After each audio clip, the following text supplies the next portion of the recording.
Hace 4 años estuvo aquí sentado Javier Milei. No era el Milei que es ahora. No era la misma mesa, tampoco era el mismo Milei, pero era él. Exactamente en este lugar.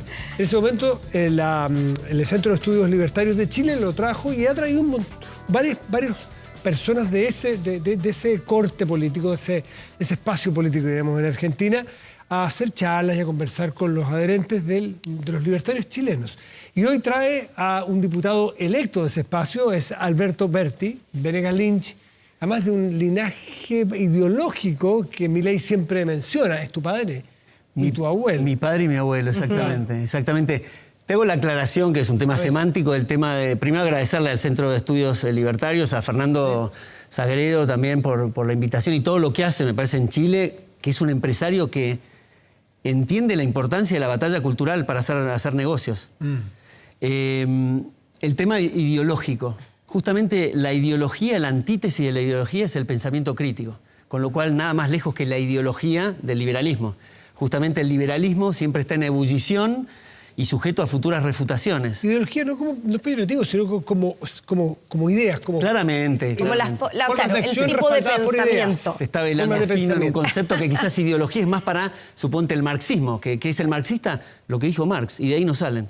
El liberalismo, justamente, teorías de Murray Rothbard, por ejemplo, que ha sido su padre intelectual Mises, que le ha dedicado libros, creía Mises en el Estado mínimo, y Rothbard terminó en teorías de la ausencia del Estado. Pero todo el liberalismo pivotea en el derecho a la vida, la libertad y la propiedad y la igualdad ante la ley, básicamente, y de ahí fluyen distintas opiniones. Y como dice mi padre, los liberales no somos manada, o sea, puede haber disensos. Y es el referente liberal, sin duda, de Javier Milei, que te llama prócer. Habla siempre del prócer. No. Quiero hacer una aclaración. Sí, por Dios. Por eso es más fácil decirme Berti, que no es un tema de confianza, simplemente nadie me dice Alberto, y distingue de Alberto Venegas Lynch, que mi padre firma hijo para honrar a mi abuelo, a pesar de que murió, así que, bueno, se crea esa confusión. El prócer es tu padre. Tú eres un diputado electo que tiene que hacer el trabajo a partir del 10 de diciembre. Así es. Bueno, tú conoces a Javier Milei desde hace mucho y con mucha cercanía. ¿Has visto cambios de Javier Milei desde los últimos una semana. Una semana. Bueno, cambios quizás en la agenda enloquecedora que significa ser presidente. Ahora está, bueno, hablando con Macron, con Biden, está en otra liga. Pero una de las cosas que veo con enorme placer es que justamente no ha cambiado un ápice en su discurso, que generalmente ocurre con el político, que cuando se acerca ya al tema electoral y se acerca al poder, empieza a quizás sentir como que tiene que cambiar el discurso para ganar tal apoyo político, o tiene una alianza con alguien que quizás que si dice algo no le va a resultar. Javier no cambió nunca el discurso. Pero ahí, bueno, uno podría decir sí que el Javier Milei de las elecciones generales versus el de la segunda vuelta, sí hay cambios en el tono, se le vio mucho menos, no voy a ocupar la palabra agresivo, pero energético. Dos decibeles más bajos. Y con algunos temas súper claros. Ejemplo, Milei se refería al Papa Francisco como representante del maligno en la tierra. Y ahora electo, habló con él, ¿cierto?, por teléfono al día siguiente que fue la elección, y lo trata de su santidad y además lo invita a visitar Argentina. A Patricia Bullrich la llamó montonera terrorista, la acusó de tirar bombas en jardines de infantes y después la designa como ministra de Seguridad, y que se entiende que tiene que ver con la alianza que hizo con Patricia Bullrich, ¿cierto?, con el macrismo y con todo ese sector para poder ganar la segunda vuelta. Entonces ahí hay un cambio evidente, ¿o no? Bueno, yo me refería al cambio, creo que profundo, que significa las ideas y el discurso. Quizás estas cuestiones de los avatares de la política, con Patricia Bullrich, no te diría que es algo querible, pero son los avatares de la política y los tironeos políticos que tuvieron la grandeza de hacer un acercamiento, creo que por el bien del país, y lo del Papa lo había comentado, esto que citas tú, mucho antes de ser candidato, en fin, tomó otro... Pero tuvo que suavizarse, más de formas. Tuvo que suavizar sus dichos, tuvo que suavizar algunas de sus posturas. Por eso, las posturas creo que no. Si revisamos contenido y discurso, creo que no. Sí me parece que es la mejor versión de Javier, que la tiene hace bastante tiempo. Si tú te fijas, él empezó en un medio argentino que se llama Intratables, que el formato de eso era una pelea de perros. Sí. Eran 8 panelistas de izquierda. ¿Quién gritaba más? Bueno, entonces no se podía elegir ahí el medio. Cuando tuvo los aciertos en ciertos pronósticos y empezó a validar las cosas que decía, los medios lo tomaron con más seriedad, digamos, y ya lo ponían en el centro de escena, o hablando, como fue el caso con Matías, tranquilos y dándole oxígeno a la conversación, que creo que es la mejor versión de Javier. Pero está bien, pero igual hay cambios que vamos a ver. Por ejemplo, no hago negocios con comunistas. Con China hay que hacer negocios y es un régimen comunista.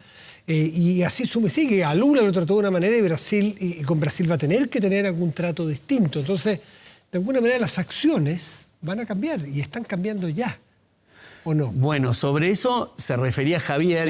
La dolarización, dicen que, según los medios argentinos, al menos en el primer momento no hay dolarización. Con la salida de Ocampo probablemente se diluye y era una de los ganchos de elección electorales más importantes. Entonces, pragmatismo, ¿no? Bueno, primero era lo de China. Te contesto las dos cosas, Matías. Lo de China se refiere, y hemos insistido en este asunto, a lo que es la política internacional, que en definitiva él se siente más conectado con el mundo libre. Entonces, eso también tiene que ver en las relaciones internacionales, que va a estar Diana Mondino también ahí particularmente siguiendo ese tema. Pero no se refiere al tema comercial, porque de hecho hay que sacarse el paradigma de que el gobierno es el que abre mercados. No, hay que abrirse al mundo en el momento de la estancia que... Pero sí se hace a través de tratados y acuerdos Ustedes toman a Chile como ejemplo, muchas cosas. Y Chile partió con acuerdos comerciales hechos desde la Cancillería, desde el gobierno, desde el Estado, aunque les duela. Perfecto, pero es mucho más sencillo. En vez, cuando tú tienes, con el caso de Mercosur, los tratados de libre comercio y ves que son folios y folios de artículos y una serie de cosas, mucho de libro de comercio no hay ahí. Lo que hay que hacer es arancel cero y abrirse al mundo en el momento, como digo, progresivo que de la baja del gasto, baja de impuestos, regulación para no cometer un industricidio y después abrirse al mundo y ganar lo que tiene que ofrecer la globalización. Puede que Mercosur no te guste y puede estar en tu derecho y te parece que perjudica a la economía argentina, pero es un tratado. Arancel cero puede que te guste más, pero también es un tratado. Entonces tú estás diciendo, hagamos tratados que nos gusten. Es distinto a no hagamos relaciones comerciales entre países. Son los estados los que hacen los marcos. No, por eso digo, digamos, si alguien quiere comerciar con China, el gobierno argentino, en el caso del gobierno de Milei, no es quien para impedir eso, y eso justamente Javier... Pero una cosa es no impedirlo, otra cosa es facilitarlo. Pero ese es el punto que quiero hacer yo. Estamos acostumbrados a que vayan delegaciones de gobernantes suponte en Argentina, era una cosa miserable, iban a Angola los gobernantes con los productores cítricos, como que si los productores cítricos se hubieran dedicado a las fiestas infantiles toda su vida y sabe perfectamente abrir un mercado. Lo que quieren es justamente tener marcos institucionales y una apertura para comerciar con el que se le dé la gana. El gobierno, más que nada, pone trabas. Claro, pero ese marco... Y parecería que fuera algo mágico, que el gobierno te tiene que abrir mercados. No, pero cuando tú dices arancel cero, por ejemplo, eso se logra primero con una aproximación, con una negociación entre autoridades de un Estado con otro Estado, que generalmente pasan por las direcciones económicas de las cancillerías. No pasa por los empresarios, no son los privados los que negocian un arancel cero. Bien, buen punto. Yo no me quiero meter en el tema de sintonía fina, porque esto lo tendrá Diana Mondino, pero conceptualmente yo te diría, es muy fácil, es unilateralmente, dices arancel cero y es unilateralmente arancel cero. Y te abriste al mundo. Sí, pero eso es para importar. Pero ¿cómo consigues que China, que Francia o qué sé yo, Australia te ponga arancel cero un producto tuyo a la soja argentina? Perfecto, las buenas relaciones diplomáticas eventualmente abrirán mercados, pero no como un tema, un foco de que tienes que abrir mercado y mandar delegaciones para colocar el arroz o los tomates. Me parece que esa es la parte que confundimos, me parece, como rol del Estado, como si fuera una cosa paternalista, que él viene y te acompaña y te abre la puerta. Facilitarlo, y las relaciones internacionales facilitan esas cosas. Ustedes toman el caso de Chile con muchos ejemplos en la obra pública, en esto, y no sé si tú sabes, probablemente sí, pero es un ejemplo de Chile. Los presidentes viajan con aviones llenos de empresarios con el presidente de derecha y de izquierda. Y no es paternalismo, sino que es una asociación virtuosa entre Estado y privado el que le ha dado los resultados que a ustedes les gustan mucho. Entonces, no es el ejemplo chileno el que van a seguir ustedes. Bueno, en algunas cosas igual hay ejemplos buenos y malos de Estados Unidos. Hay que tratar de... Eso es malo. Creo que es... Claro, de Chile te parece malo ese ejemplo de que Frei, Piñera, Lagos, Bachelet, Boric viajan con, insisto, aviones repletos de empresarios de distintas áreas. Y el presidente o presidenta de Chile hace la apertura, los presenta, los valida. se muestra el Estado en una conjunción virtuosa, te insisto. Claro, yo separo ahora en el aspecto político, en el plano político de me encuentro, separo y respeto por la gente que tiene que hacer estas cuestiones, en este caso en el Poder Ejecutivo, qué camino quiere seguir. Te puedo dar mi opinión personal. Mi opinión personal es esta del paradigma del paternalismo, de acompañar a los... Para mí hay que... Estábamos justo fuera de cámara hablando de... estas discusiones que se crean muchas veces se simplifican diciendo, ¿para qué querés gobierno? Entonces ahí sabes dónde está tu interlocutor parado y se ahorra saliva y coronarias de las discusiones políticas.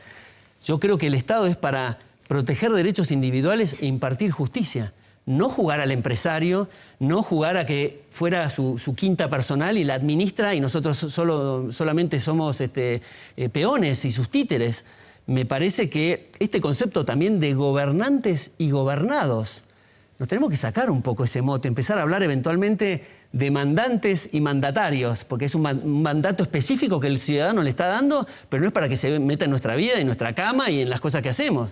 Berti, el presidente electo, una de las frases que más se ha destacado, yo estaba ahí, me tocó verlo en directo en la noche, hace 7 días exactamente, cuando lo dijo que no habrá espacio para las gradualidades, que la crisis es tan grande, estoy parafraseando obviamente, que las medidas tienen que ser drásticas, que no hay espacio ni para las gradualidades ni para las medias tintas, y que habrá un ajuste fiscal que va a ser duro y que vendrán 6 meses duros.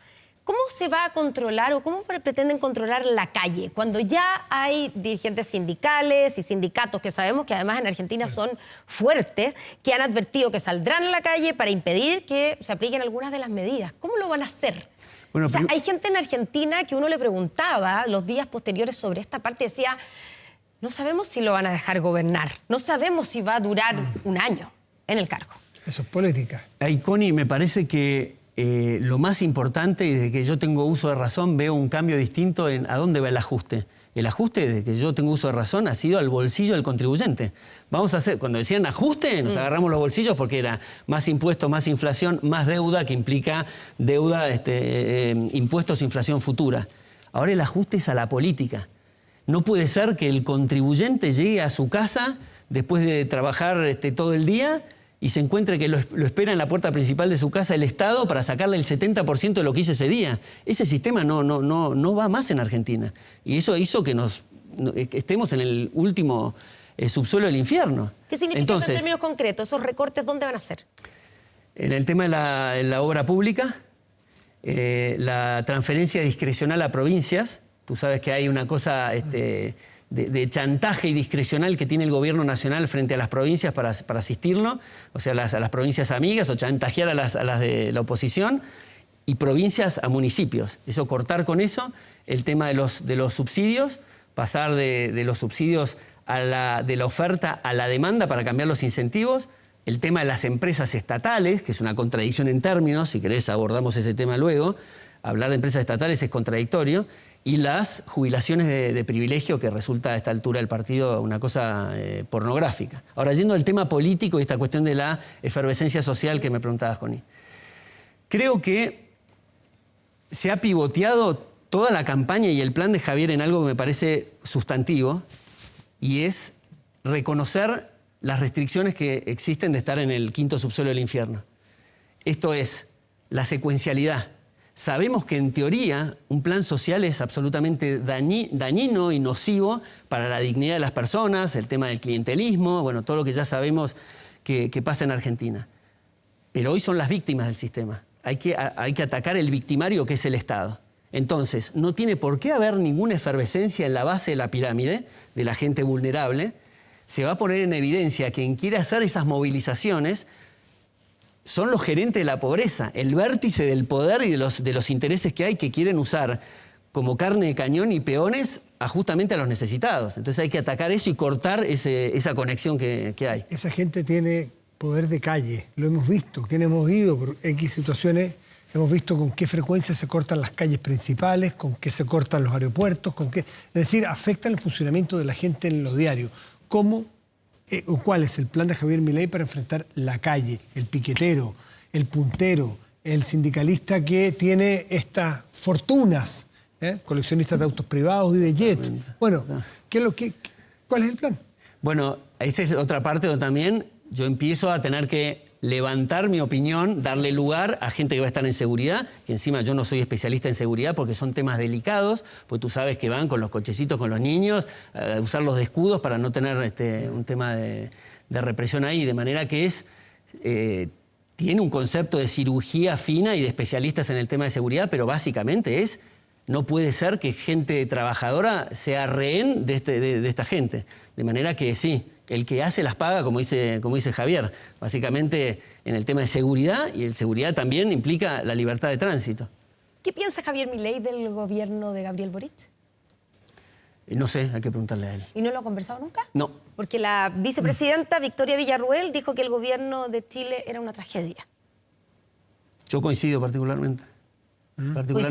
Ha avanzado, es una referencia muy general, hay que ver temas puntuales, pero la verdad que tanto en Chile como en Argentina y como pasa en todas partes del mundo, por eso suscribo el ímpetu del Centro de Estudios Libertarios para apoyar la batalla cultural, porque la batalla cultural, Connie, no tiene nunca final, porque siempre va a haber gente que quiere vivir de otros. Entonces se han dejado espacios intelectuales y académicos donde, como las filtraciones, se ha metido el agua de nuevo. En el momento que creemos que la batalla cultural está ganada, es la lucha de la libertad contra el colectivismo, y eso está en permanente tensión. Y uno podría pensar que Javier Milei tiene ese mismo pensamiento. Lo que tú dices que coincides con la vicepresidenta Victoria Villarruel. La pregunta es, ¿cómo va a ser la relación con Chile si se parte de la base que tienen ese juicio sobre el gobierno de nuestro país?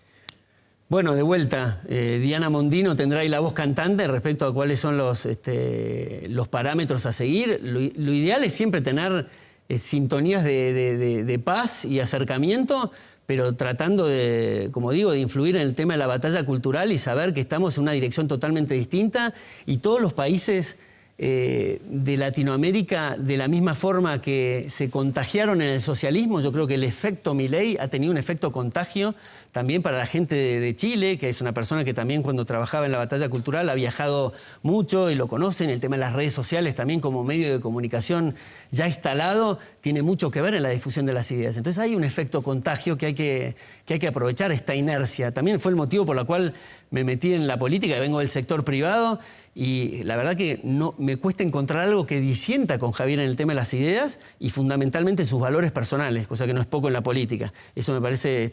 Por último, Alberto, tú lo conoces muy bien a Javier Milei, lo conoces en lo personal, me imagino que en lo íntimo, han estado y compartido mucho.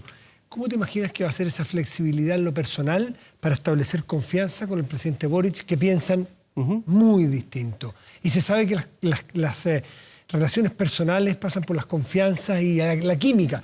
Dicen que la presidenta Cristina Fernández tenía mucha química cuando había que tratar con el presidente Piñera, aunque pensaban totalmente distinto.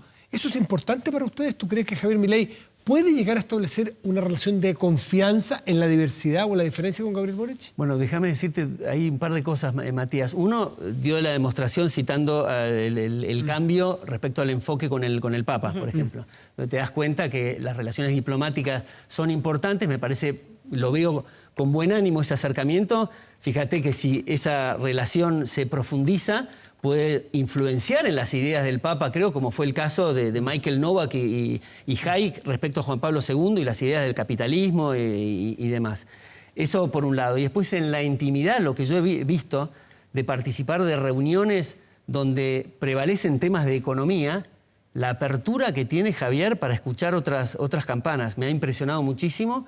Y es una persona que sabe delegar, y ni te digo cuando está en espacios donde son temas que se tratan que no necesariamente son de su especialidad. Toma nota, escucha, creo que es un gran armador de equipos y tiene una escucha positiva muy importante que quizás en el debate público no se lo ha visto así. Y me miras cara con Matías como diciendo, no sé si esto está así. No. Pero francamente... Solo quiero ver en acción la muñeca política, porque tiene minoría en ambas cámaras y esto se trata... La va a necesitar. La política se trata de tener mayoría en las cámaras para aprobar leyes. Así que miro no con escepticismo, sino con ganas de que ocurra pronto para verlo actuar. Bueno, Connie, tú estuviste entonces en las últimas elecciones, ya el balotaje. Y viste el discurso que dio Javier respecto claro. a que recibe a la gente, independientemente de la trayectoria, los antecedentes que ha tenido, si cree y comparte la convergencia de sacarle el yunque que tiene en la espalda del sector privado y cambiar 180 grados el país. O sea, es una apertura donde le está dando la bienvenida a gente que quiera reconstruir la Argentina. Alberto Berti Venegas Lynch, muchas gracias por Berti. estar con Gracias, nosotros, Tony, muy bien. días. por estar esta Estés noche muy bien. aquí en Estado Nacional Prime y mucha suerte en lo que viene. Sí, que pues. la van a necesitar. Gracias.